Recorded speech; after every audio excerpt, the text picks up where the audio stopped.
Hi, welcome to our channel. ఈరోజు కుక్కర్లో mushroom biryani ఎలా తయారు చేయాలో చూద్దామండి. ఇది చాలా సింపుల్ ప్రాసెస్. మొదట మష్రూమ్ని బాగా కడిగి అందులో ఉప్పు, పసుపు, కారం, కొంచెం పెరుగు వేసి మ్యారినేట్ చేసుకుందాం.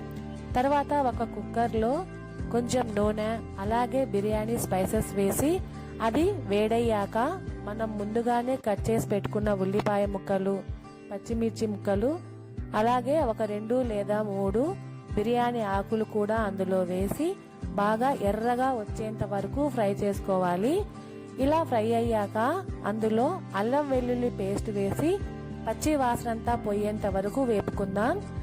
తర్వాత ఇందులో మనము ముందుగానే కట్ చేసి పెట్టుకున్న టమోటాలు కూడా వేసి అది బాగా స్మాష్ అయ్యేలాగా, అంటే ఇలా నూనెంతా బయటికి వచ్చేంత వరకు వేపుకుందామండి. ఇలా వేగాక మనం ముందుగానే మ్యారినేట్ చేసి పెట్టుకున్న మష్రూమ్ ని ఇందులో యాడ్ చేసి అలాగే కొంచెం పుదీనా కూడా వేసి బాగా ఈ మసాలా అంతా మష్రూమ్ కి పట్టేంత వరకు ఒక 2 నిమిషాల సేపు వేయించుకుందాం. తర్వాత ఇందులో 1 స్పూన్ చొప్పున గరం మసాలా అలాగే బిర్యానీ మసాలా, కొంచెం ధనియాల పొడి వేసి ఇదంతా కూరకంతా బాగా పట్టేంత వరకు ఒక 4 నిమిషాల సేపు పాటు వేయించుకుందామండి. ఇది ఎంతగా వేగితే మన బిర్యానీ అంత కలర్ వస్తుంది. ఇలా బాగా వేగాక మనము ముందుగానే కారం వేసాం కదా, సరి చూసుకొని కొంచెం తక్కువైతే కారం కూడా వేసి పచ్చి వాసన అంతా పోయేంత వరకు బాగా వేపుకుందాం.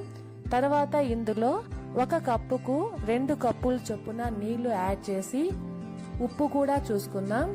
తర్వాత ఇందులో మనం ముందుగానే కట్ చేసి పెట్టుకున్న పుదీనాను అలాగే కొత్తిమీర కూడా వేసి బాగా మరిగించుకోవాలండి. ఇలా కొత్తిమీర వేయడం వల్ల అన్నానికి మంచి రుచి, వాసన కూడా వస్తుంది.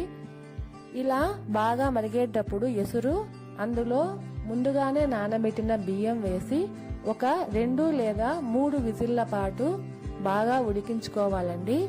ఇది చాలా సింపుల్ అండ్ టేస్టీ బిర్యానీ. ఒకసారి మీరు కూడా ట్రై చేయండి. అంతే, ఎంతో రుచిగా ఉండే అలాగే పిల్లలకు ఎంతో ఇష్టమైన మష్రూమ్ బిర్యానీ రెడీ. నచ్చితే లైక్, షేర్ అండ్ సబ్స్క్రైబ్. నమస్తే.